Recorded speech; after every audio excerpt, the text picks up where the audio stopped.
जीवन का वैभव रुपया नहीं है। घर में रुपया क्षमता से अधिक हो जाए माई बाप, अपना ही भाई शत्रु दिखाई देने लगता है। धन होने के बाद क्षमता से अधिक ये मति बावली हो जाती है। भगवान से प्रार्थना करिएगा कि भगवान उतना ही ऐश्वर्य दीजिएगा कि मति खराब ना हो जाए, उतना ही धन दीजिएगा कि अपने शत्रु न दिखाई देने लगे। है? ये धन ऐश्वर्य नहीं है माई बाप। मनुष्य के जीवन का सबसे बड़ा ऐश्वर्य है भगवान की भक्ति प्राप्त हो जाए। जिस मनुष्य के पास भगवान की भक्ति है, भगवान का नाम है, उससे बड़ा धनवान, उससे अधिक ऐश्वर्यशाली संसार में दूसरा कोई नहीं है। सबसे बड़ी भक्ति भगवान, संपत्ति भगवान का भजन है। विभीषण जी महाराज लंका से लंका का सोना लेके नहीं गए। आप लोग सुंदरकांड पढ़ते हैं ना, कहिए कहिए, चौपाई कहिए। रावण जब ही विभीषण त्यागा, भयउ विभव बिनु तब ही अभागा। गोस्वामी जी कहते हैं रावण ने जिस क्षण विभीषण जी का त्याग किया, रावण वैभवहीन हो गया। तो क्या विभीषण जी महाराज लंका का सोना सिर पे उठा के ले गए हैं? सोना ले गए थे विभीषण जी? नहीं, खाली हाथ गए। लंका का सोना लंका में था, तो सोना रहने के बाद भी रावण वैभवहीन कैसे हो गया हो? यहां समझिएगा, रावण के लंका का वैभव सोना नहीं था, रावण की लंका के वैभव विभीषण जी महाराज थे। क्यों? पूरी लंका में विभीषण जी ही इकलौते भगवान के भक्त थे, और ये भगवान का भक्त ही लंका का वैभव था, आभूषण था और वहां की संपत्ति था।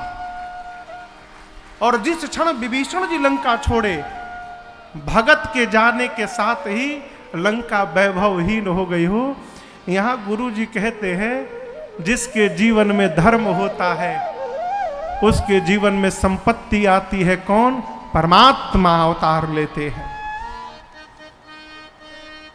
धर्म होगा तो भगवान आएंगे, धर्म होगा तो घर का परिवेश वातावरण भक्तिमय बनेगा, धर्म होगा तो संतों का आदर सत्कार बढ़ेगा, धर्म होगा तो दान की प्रवृत्ति होगी, धर्म होगा तो यज्ञ के प्रति श्रद्धा जागृत होगी, धर्म होगा तो पराया दर्द अपना दर्द दिखाई पड़ेगा, दर्द होगा, धर्म होगा तो हम परमार्थ के कार्य में सदैव तत्पर रहेंगे। ये धर्म की परिभाषा है। धर्मशील व्यक्ति को अपने बारे में सोचना नहीं पड़ता। धर्मो रक्षति रक्षितः, धर्म अपने रक्षक की रक्षा स्वयं करता है। जिसके जीवन में धर्म होगा उसके जीवन में भगवान की भक्ति अपने आप अवतरित हो जाएगी। और याद रखिएगा, धर्मशील व्यक्ति को रात को सोने के लिए टिकिया नहीं खानी पड़ती है। क्षमा करिएगा भाई, कोई खा रहा हो तो है? जिसके जीवन में धर्म होता है ना, वो संतुष्ट हो जाता है। और याद रखिएगा, वो सौभाग्यशाली जीव है जिसको बिस्तर पर जाने के साथ नींद आ जाए, वो धरती का सौभाग्यशाली जीव है। नींद किसको आएगी? जो संतुष्ट है, जिसके यहां दबाव नहीं है, जो जान रहा है कि जो प्राप्त हुआ है इस जन्म के लिए पर्याप्त हो गया है, वो संतुष्ट है। वो कर्म करता है, प्रयास करता है, चाह नहीं रखता है। भगवान शरीर मिला है, कर रहे हैं, जो देना है राजी है हम उसी में जिसमें तेरी रजा है। अपनी तो यूं भी वाह वाह है, अपनी ऊं भी वाह वाह। प्रभु जैसे आप रखिए। गुरुदेव भगवान कहे महाराज आप जैसा धर्मशील संसार में कौन होगा। राजन रामा सरिस सूत जाके।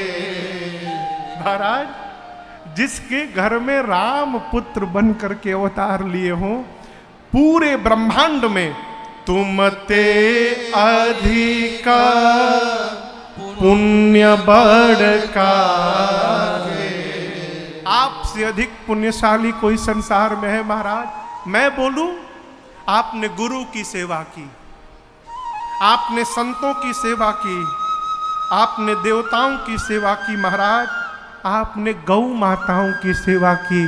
और एक बात कहूं महाराज, जैसे आप हैं वैसी आपकी देवी कौशल्या रानी है, वो भी धर्मशीला है। आप दोनों के जीवन के धर्म का परिणाम है कि जगत का पालनहार बालक बनकर आपके घर के आंगन में खेल रहा है।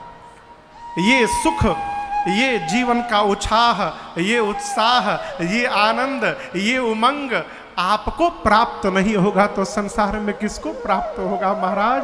ये आपके जीवन का परिणाम है। यहां गुरुदेव भगवान ने बड़ी प्रशंसा की महाराज की। और एक बात कहे मैं भाई बाप आपको,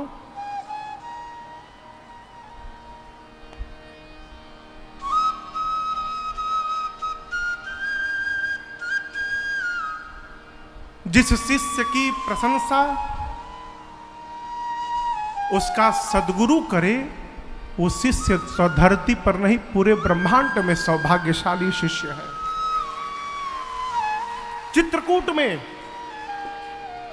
चित्रकूट में प्रसंग आ गया, सुना दूं। क्या पता आगे सुना पाऊं ना सुना पाऊं, समय क्या गति रहेगी। चित्रकूट में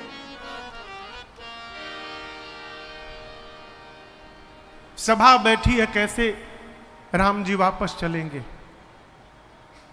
गुरु जी ने अयोध्या वासियों से कहा, देखो मैं कहता हूं राम जीव नहीं है, राम भगवान है। वन में रहे, अयोध्या में रहे, अयोध्या के राजा राम जी ही है। आप नहीं, त्रैलोक्य राम की आज्ञा का पालन करता है। मेरी मानिए, जो राम जी कह रहे हैं वही कर लिया जाए। कहिए क्या कहूं मैं राम जी से। भरत जी ने कहा, गुरु जी आप हम लोगों से उपाय पूछ रहे हैं, आज तक मेरी घर की विपत्ति को आपने संभाला है। गुरु जी ने कहा, भरत बुद्धिमान उसी को कहते हैं पुत्र जो देखे सर्वस्व समाप्त हो रहा है, आधे में संतोष कर ले। भरत जी बोले, मैं गुरु जी समझा नहीं आपकी बात।